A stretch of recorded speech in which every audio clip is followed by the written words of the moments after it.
بیوی سے ہم بستری کرنے کے بعد غسل کرنا کیوں ضروری ہے؟ جو لوگ ہم بستری کرنے کے بعد سو جاتے ہیں ان کے لیے کیا حکم ہے؟ غسل کب فرض ہوتا ہے؟ ان سب اہم سوالوں کے جواب اس ویڈیو میں دیے جائیں گے۔ آپ سے گزارش ہے کہ ویڈیو کو آخر تک ضرور دیکھیں کیونکہ آپ سے کوئی بات مس نہ ہو جائے۔ بسم اللہ الرحمن الرحیم۔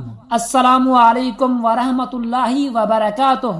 پیارے ناظرین، ہم بستری کے مسائل پر بات کرنا بعض لوگ ناپسند کرتے ہیں، کچھ شرم محسوس کرتے ہیں، کچھ اسے غیر ضروری سمجھتے ہیں، لیکن یہ وہ موضوع ہے جو اسلام نے نہ صرف بیان کیا ہے بلکہ اس کے ہر پہلو کی وضاحت کی ہے، کیونکہ یہ انسانی فطرت کا ایک حصہ ہے اور شریعت انسان کی ہر ضرورت کا جواب دیتی ہے۔ معاشرے میں بے شمار لوگ ایسے ہیں جو ان مسائل سے لا علم ہیں، انہیں نہیں معلوم کہ کب غسل فرض ہوتا ہے، کب نہیں، ہم بستری کے بعد فوراً کیا کرنا چاہیے، کیا نہیں کرنا چاہیے، کیا پڑھنا چاہیے، کیا نیت ہونی چاہیے، کس وقت یہ عمل مناسب ہے اور کس وقت ناپسندیدہ ہے۔ بہت سے لوگ شرعی احکام سے ناواقف ہوتے ہیں اور اپنی ساری زندگی ان چیزوں کو غلط طریقے سے انجام دیتے ہیں، جس کی وجہ سے ان کی عبادات متاثر ہوتی ہیں، ان کا تعلق اللہ تعالی سے کمزور ہوتا ہے اور وہ خود اس بات سے بھی بے خبر ہوتے ہیں کہ وہ نجاست کی حالت میں عبادت کر رہے ہیں، نماز پڑھ رہے ہیں، قرآن مجید کو چھو رہے ہیں، حالانکہ شریعت میں یہ سب حرام ہے۔ یہی وجہ ہے کہ اس موضوع پر بات کرنا ضروری ہے تاکہ ہر مسلمان اپنی زندگی کو شریعت کے مطابق گزار سکے۔ اسلام نے ہمیں پاکیزگی سکھائی ہے، طہارت سکھائی ہے۔ نبی کریم صلی اللہ علیہ وسلم نے ہمیں زندگی کا ہر عمل سکھایا ہے، یہاں تک کہ ہم بستری جیسے ذاتی عمل کو بھی شرعی دائرے میں لایا اور اس کی دعائیں، نیتیں اور بعد کے احکام بھی بتائے تاکہ امت کو کوئی کنفیوژن نہ رہے۔ اگر ہم ان باتوں کو نہ سیکھیں، صرف شرم و حیا کی بنیاد پر ان سے نظریں چراتے رہیں تو نقصان ہمارا ہی ہے۔ یہی وجہ ہے کہ آج کئی نوجوان غلط فہمیوں کا شکار ہیں۔ کسی کو پتہ نہیں کہ کب غسل فرض ہوتا ہے، کوئی وضو کر کے سمجھتا ہے کہ وہ پاک ہو گیا، کوئی جنابت کی حالت میں کئی نمازیں چھوڑ دیتا ہے یا پاک ہوئے بغیر عبادت کرتا ہے، جس کی وجہ سے اس کی عبادت ہی قبول نہیں ہوتی۔ اس لیے ضروری ہے کہ آپ اس ویڈیو کو آخر تک سنیں، اس میں صرف علمی باتیں کی جائیں گی، کوئی فحشی باتیں نہیں ہوں گی، کوئی بے حیائی نہیں ہوگی، بلکہ شریعت کے دائرے میں رہ کر وہ باتیں کی جائیں گی جن کا جاننا ہر بالغ مرد و عورت پر ضروری ہے۔ اس ویڈیو میں آپ کو معلوم ہوگا کہ ہم بستری کے فوراً بعد کیا شرعی حکم ہے، کیا آپ پر غسل فرض ہو گیا ہے یا نہیں، اگر نہیں تو کب ہوگا، اگر غسل ممکن نہ ہو تو کیا کریں، سونا جائز ہے یا نہیں، کھانا پینا کیسا ہے، مسجد میں جانا کیسا ہے، بیوی سے بار بار تعلق جائز ہے یا اس میں کوئی حد ہے۔ ان تمام سوالوں کا جواب اس ویڈیو میں آپ کو تفصیل سے ملے گا۔ اس کے ساتھ ساتھ یہ بھی بیان کیا جائے گا کہ ہم بستری کا عمل صرف نفس کی تسکین نہیں ہے بلکہ یہ ایک عبادت ہے، اور جب یہ عبادت کے دائرے میں آتی ہے تو اس میں نیت، طریقہ، وقت، آداب سب کچھ اہم ہو جاتا ہے، اور جب یہ باتیں انسان سیکھ لیتا ہے تو پھر وہ اس عمل کو صرف دنیاوی فائدے کے لیے نہیں بلکہ دینی فائدے کے لیے بھی انجام دیتا ہے۔ وہ اس سے ثواب حاصل کرتا ہے، اللہ تعالیٰ کی رضا حاصل کرتا ہے، اپنی بیوی سے تعلق کو بھی عبادت بنا لیتا ہے، اور یہی وہ مقام ہے جہاں دین انسان کی ہر ضرورت کو عبادت میں بدل دیتا ہے۔ آج کے دور میں میڈیا، فلمیں، ڈرامے اور انٹرنیٹ نے جنسی موضوعات کو بے حیائی اور فحاشی میں بدل دیا ہے۔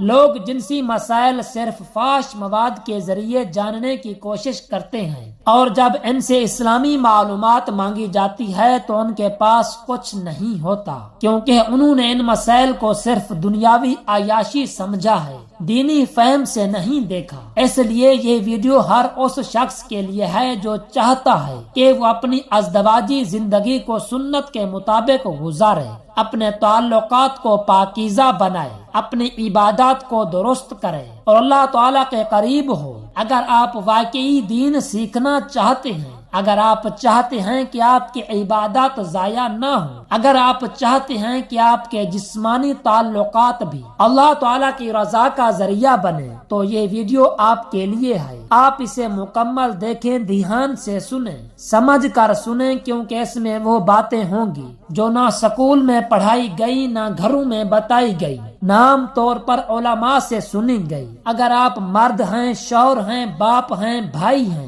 تو یہ جاننا آپ کے لیے ضروری ہے تاکہ آپ اپنی بیوی، اپنی اولاد، اپنے گھر والوں کو صحیح اسلامی رہنمائی دے سکیں۔ اور اگر آپ عورت ہیں، بیوی ہیں، ماں ہیں، بہن ہیں، تو آپ کو بھی ان مسائل کا علم ہونا چاہیے، کیونکہ یہ شرعی علم ہے اور شریعت کے ہر علم کو سیکھنا فرض ہے جب وہ آپ کی زندگی سے متعلق ہو۔ یہ وہ علم ہے جس پر عمل کیے بغیر آپ پاک نہیں ہو سکتے، اور جب تک آپ پاک نہیں ہوں گے آپ کی نماز، قرآن، دعا سب کچھ معلق رہے گا۔ اس لیے اس ویڈیو کو سننے میں شرم نہ کریں، جھجک نہ کریں، بلکہ دل سے قبول کریں کہ یہ میرے دین کی بات ہے، میرے رب کی بات ہے، میرے نبی صلی اللہ علیہ وسلم کی تعلیم ہے، اور اس پر عمل کرنا میری دنیا و آخرت دونوں کے لیے فائدہ مند ہے۔ یہ ویڈیو صحیح احادیث کی روشنی میں تمام امت مسلمہ کے لیے ہے، جو بھی سننا چاہے، سمجھنا چاہے، سیکھنا چاہے، یہ ویڈیو اس کے لیے ہے۔ اور انشاءاللہ اگر آپ اسے سنیں گے، سمجھیں گے، تو آپ کی زندگی میں واضح تبدیلی آئے گی، آپ کی عبادات بہتر ہوں گی، آپ کا رب سے تعلق مضبوط ہوگا، اور آپ کے جسمانی تعلقات بھی روحانی سکون کا ذریعہ بنیں گے، نہ کہ صرف وقتی تسکین کا ذریعہ۔ اس لیے آپ سے گزارش ہے کہ آپ اس ویڈیو کو مکمل دیکھیں، آخر تک سنیں، کوئی بات رہ نہ جائے، کوئی حکم سمجھ سے باہر نہ رہ جائے، کیونکہ یہ صرف ویڈیو نہیں، یہ آپ کے دین، آپ کی طہارت، آپ کی نماز اور آپ کی پاکیزہ زندگی کا پیغام ہے۔ ہم بستری کے فوراً بعد غسل کرنا اسلام میں ایک لازم عمل ہے، کیونکہ جب مرد و عورت کا جسمانی تعلق مکمل ہو جائے تو دونوں جنبی ہو جاتے ہیں، اور جنبی حالت میں نہ نماز جائز ہے، نہ قرآن کی تلاوت، نہ مسجد میں داخلہ، اور نہ ہی کسی اور عبادت میں شرکت۔ جنابت ایک ایسی حالت ہے جس میں جسم تو ظاہری طور پر صاف ہو سکتا ہے، لیکن روحانی ناپاکی موجود ہوتی ہے، اور اس کا علاج صرف غسل ہے۔ نبی کریم صلی اللہ علیہ وسلم نے اس مسئلے پر کئی احادیث کے ذریعے امت کو واضح ہدایت دی ہے۔ بعض لوگ سمجھتے ہیں کہ صرف انزال ہونے پر ہی غسل فرض ہوتا ہے، مگر نبی صلی اللہ علیہ وسلم نے فرمایا کہ اگر دخول ہو جائے، یعنی مرد و عورت سے جسمانی تعلق قائم کر لے، تو انزال ہو یا نہ ہو غسل فرض ہو جاتا ہے۔ صحابہ کرام رضی اللہ عنہم کے عمل سے بھی یہ بات ثابت ہے کہ وہ نبی کریم صلی اللہ علیہ وسلم سے اس مسئلے پر سوال کیا کرتے تھے، اور نبی کریم صلی اللہ علیہ وسلم نے بار بار یہی بات ارشاد فرمائی کہ دخول کافی ہے غسل کے فرض ہونے کے لیے۔ اب رہا یہ سوال کہ فوراً غسل کرنا ضروری ہے یا کچھ دیر کے بعد بھی کیا جا سکتا ہے، تو اسلام اعتدال کا مذہب ہے، سختی نہیں کرتا۔ اگر کوئی انسان تھکن یا نیند کی حالت میں ہو اور وہ چاہے کہ غسل بعد میں کرے تو اسے اجازت ہے، بشرط یہ کہ وہ کھانے پینے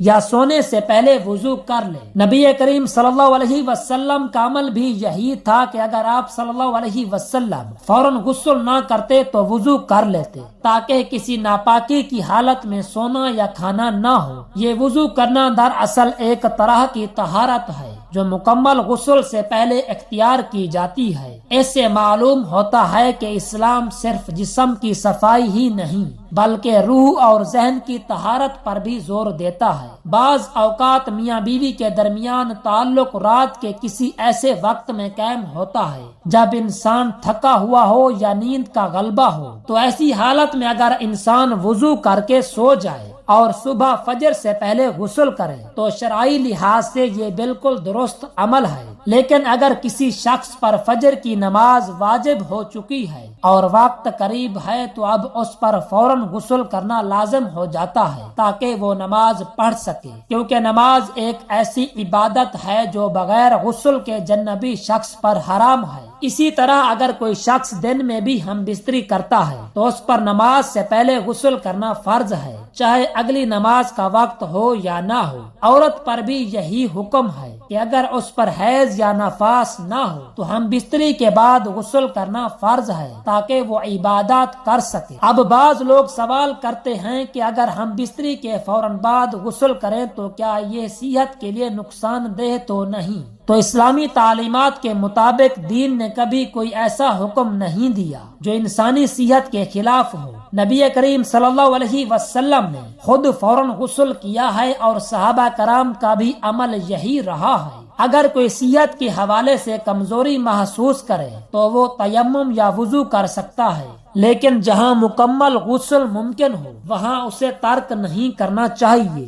دین نے جسمانی اور روحانی پاکیزگی کو لازم قرار دیا ہے اور غسل جنابت اس کا اہم ذریعہ ہے۔ اگر کوئی شخص اس نیت سے غسل کرتا ہے کہ وہ اللہ تعالیٰ کے حکم پر عمل کر رہا ہے تو اس غسل پر اسے اجر بھی ملتا ہے، بلکہ بعض احادیث میں آیا ہے کہ جو شخص پاکیزگی کا اہتمام کرتا ہے اللہ تعالیٰ اسے ایمان کی حلاوت عطا فرماتا ہے۔ نبی کریم صلی اللہ علیہ وسلم نے فرمایا ہے کہ طہارت آدھا ایمان ہے۔ اس سے معلوم ہوتا ہے کہ جنابت کی حالت میں رہنا ایک طرح کی روحانی غفلت ہے اور اس سے جلد نکلنا اللہ تعالیٰ کی رضا کا ذریعہ ہے۔ اب اگر کوئی شخص ہم بستری کے فوراً بعد غسل کرتا ہے تو اس سے اس کی عبادات میں جلدی ٹوٹنے کا جذبہ بھی ظاہر ہوتا ہے جو اللہ تعالیٰ کے نزدیک پسندیدہ ہے۔ غسل کرنے کا طریقہ بھی نبی صلی اللہ علیہ وسلم نے سکھایا ہے کہ پہلے وضو کیا جائے پھر پورے بدن پر پانی بہایا جائے، اس میں کوئی جگہ خشک نہ رہ جائے، حتیٰ کہ ناخنوں کے اندر بالوں کے نیچے ہر جگہ پانی پہنچانا لازم ہے۔ نبی کریم صلی اللہ علیہ وسلم نے بالوں کی جڑوں تک پانی پہنچانے کی تاکید کی ہے۔ خاص طور پر عورتوں کو اس بارے میں سختی سے تاکید کی گئی ہے کہ وہ غسل کے دوران اپنے بالوں کو جڑوں تک پانی پہنچائے۔